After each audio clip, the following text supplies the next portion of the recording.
ഇന്നത്തെ വീഡിയോ എന്താന്ന് വെച്ചാൽ വർഷങ്ങൾ എങ്ങനെ നമ്മൾ കണക്ട് ചെയ്ത് പഠിക്കുക എന്നുള്ളതാണ്.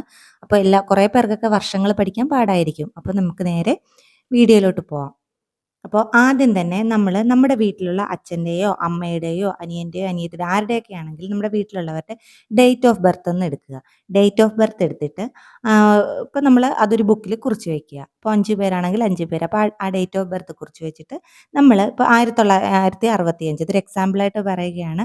ആ 1965 എടുത്തിട്ട് ഇപ്പോൾ അത് നമ്മുടെ അച്ഛൻ്റെയോ അമ്മയുടെ ആരുടെ ആണെങ്കിലും ഡേറ്റ് ഓഫ് ബർത്ത് ആണെങ്കിൽ അതിൽ കുറേ കാര്യങ്ങൾ കിട്ടും നമുക്ക്. അതായത് ജ്ഞാനപീഠം ആദ്യമായിട്ട് ലഭിച്ചത്, ചെമ്മീൻ സിനിമ ഇറങ്ങിയത്, BSFന്റെ രൂപീകരണം, ഇന്ത്യ പാക് യുദ്ധം, ജയ് ജവാൻ ജയ് കിസാൻ എന്ന മുദ്രാവാക്യം. അപ്പോൾ അങ്ങനെ കുറേ കാര്യങ്ങളുണ്ട് അതിൽ. അപ്പോൾ നമ്മൾ ആദ്യം തന്നെ എന്താണ് ചെയ്യേണ്ടതെന്ന് വെച്ചാൽ ആ ഡേറ്റ് ഓഫ് ബർത്ത്, അപ്പോൾ ഈ 1965 പിന്നെ നമ്മൾ എന്തായാലും ആ വർഷം നമ്മൾ മറക്കത്തില്ല. അപ്പോൾ നമ്മൾ ഇതും കൂടെ ഒന്ന് ഓർത്ത് വെക്കുക. ഇത്രയും കാര്യങ്ങളുണ്ട്. അത് നിങ്ങൾക്ക് വേണമെങ്കിൽ ഒരു കോഡ് ഉപയോഗിച്ചോ, ഇത്രയും കാര്യങ്ങൾ വേണ്ട കോഡ് ഉപയോഗിച്ചല്ല അല്ലാതെയും നമുക്ക് നോക്കാം. അപ്പോൾ ഈ 1965 വർഷം നമ്മൾ മറക്കത്തില്ല. അപ്പോൾ നമ്മൾ എന്താണ് ചെയ്യേണ്ടത്, നമ്മൾക്ക് ആരുടെയാണ് അവരുടെ ഡേറ്റ് ഓഫ് ബർത്ത് വെച്ചിട്ട് ഒന്ന് പഠിക്കാനായിട്ട് നോക്കുക. പിന്നെ അത് ഒന്നാമത്തെ മെത്തേഡാണ്. ഇനി രണ്ടാമത്തെ മെത്തേഡ് എന്തെന്ന് വെച്ചാൽ നമ്മളൊരു കഥയിലൂടെ പഠിക്കാൻ ആയിട്ട് ശ്രമിക്കുക. ഇപ്പോൾ ഒത്തിരി സത്യാഗ്രഹങ്ങളുണ്ടല്ലോ. ചമ്പാരൻ സത്യാഗ്രഹം, ഖേദ സത്യാഗ്രഹം. അപ്പോൾ ആ സത്യാഗ്രഹങ്ങളൊക്കെ നമ്മളൊരു കഥയിലൂടെ നമ്മൾ തന്നെ ഒരു കഥ ഉണ്ടാക്കിയിട്ട് വേറൊരാളുടെ കഥ നമ്മൾ ഒരിക്കലും എടുക്കരുത്. അത് നമ്മുടെ മൈൻഡിൽ തങ്ങി നിൽക്കത്തില്ല. നമ്മൾ തന്നെ നമുക്ക് പാടായിട്ടുള്ള കുറച്ച് വർഷങ്ങൾ എടുത്തിട്ട് അതൊരു കഥയിലൂടെ കണക്ട് ചെയ്ത് പഠിക്കാനായിട്ട് ശ്രമിക്കുക. പിന്നെ മൂന്നാമത്തെ മെത്തേഡ് എന്താന്ന് വെച്ചാൽ ഇപ്പോൾ ഒരു വർഷം എടുത്തെന്ന് വെച്ചോ. ഇപ്പോൾ എക്സാമ്പിളായിട്ട് 1917. അപ്പോൾ അത് സ്പ്ലിറ്റ് ചെയ്ത് പഠിക്കാനായിട്ട് ശ്രമിക്കുക. അപ്പോൾ എങ്ങനെയാണ് 19 ഉണ്ട് 17 ഉണ്ട്. മനസ്സിലായില്ലേ? അപ്പോൾ 19, 17 അങ്ങനെ 2 വർഷങ്ങളുണ്ട്. അപ്പോൾ നമ്മളതൊന്ന് എന്താണ് ഒന്ന് സ്പ്ലിറ്റ് ചെയ്യുക. അതായത് 19 ആദ്യം നമ്മൾ എടുക്കുക, 17 അടുത്തത് എടുക്കുക. അപ്പോൾ നമ്മൾ നോക്കുമ്പോൾ എന്താണ് 19 പേര്, ഇപ്പോൾ ചമ്പാരൻ സത്യാഗ്രഹത്തിൻ്റെ വർഷമാണത്. അപ്പോൾ നമ്മൾ ഒരു കാര്യം നോക്കുക, 19 പേര് വന്നു. സത്യാഗ്രഹത്തിന് 19 പേര് വന്നു. ഇപ്പോൾ 2 പേർക്ക് എന്തേലും ഒരു ബുദ്ധിമുട്ട് വന്ന് അവർ മരിച്ചുപോയി. അപ്പോൾ തന്നെ എന്താണ്, അപ്പോൾ 19 2 കുറച്ച് 17. അപ്പോൾ 19, 17 ചമ്പാരൻ സത്യാഗ്രഹം. ഇതുപോലെ എല്ലാ വർഷങ്ങളും പഠിക്കണമെന്നല്ല, നമുക്ക് ടഫുള്ള വർഷങ്ങൾ ഇങ്ങനെ കണക്ട് ചെയ്ത് പഠിക്കാനായിട്ട് സാധിക്കും. എന്തേലുമൊക്കെ കണക്ഷനോടെ പഠിച്ചാലും നമ്മൾ ഒരിക്കലും മറക്കത്തില്ല. ഇപ്പം ഈ 19, 17 എല്ലാവർക്കും അറിയാവുന്നതായിരിക്കും.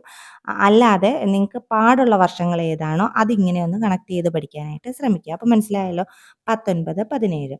പിന്നെ വേറൊരു നാലാമത്തെ മെത്തേഡ് എന്ന് വെച്ചാൽ ചെയിൻ മെത്തേഡാണ്. ചെയിൻ മെത്തേഡ് എന്ന് വെച്ചാൽ വർഷങ്ങൾ ആദ്യം നമ്മൾ കഥ പോലെ എഴുതുക. നേരത്തെ നമ്മൾ വർഷങ്ങൾ കഥയിലൂടെ പഠിക്കാമെന്നാണ് പറഞ്ഞത്. പക്ഷേ ഇത് തിരിച്ചെഴുതുക. അതായത് വർഷങ്ങൾ ആദ്യം നമ്മൾ ഒന്ന് എഴുതി വെക്കുക. അതായത് ഒരു ഓർഡറിൽ എഴുതി വെക്കുക വർഷങ്ങൾ. എന്നിട്ട് ആ വർഷങ്ങൾ അതിൽ തന്നെ നമ്മളൊരു കഥ ഉണ്ടാക്കാനായിട്ട് ശ്രമിക്കുക. നേരത്തെ കഥ ഉണ്ടാക്കിയിട്ട് വർഷങ്ങൾ എടുക്കുന്നതായിരുന്നു.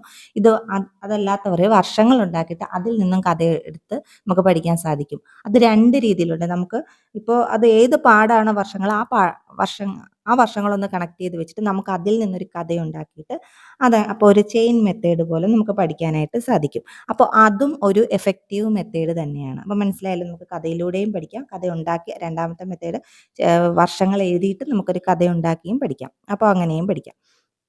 പിന്നെ അടുത്ത മെത്തേഡ് എന്ന് വെച്ചാൽ വർഷങ്ങൾ എല്ലാം ആദ്യം ഒന്ന് എഴുതിയിട്ട് അത് നമുക്ക് കണക്ട് ചെയ്ത് പഠിക്കാം. അപ്പോൾ ഇതൊന്നും അല്ലാതെ തന്നെ നമുക്ക് അല്ലാതെ വർഷങ്ങളൊന്നും എഴുതി വെച്ചിട്ട് നമുക്ക് ആ വർഷങ്ങൾ ഓരോന്ന് കൂട്ടി കൂട്ടി കണക്ട് ചെയ്ത് പഠിക്കാനായിട്ട് സാധിക്കും. അതൊരു വേറൊരു മെത്തേഡാണ്.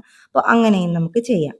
മനസ്സിലായല്ലോ, അത് ഈ നാലാമത്തെ മെത്തേഡിൻ്റെ കൂടെ ഉള്ളതാണ്. അപ്പോൾ അങ്ങനെ നമുക്ക് ചെയ്യാം.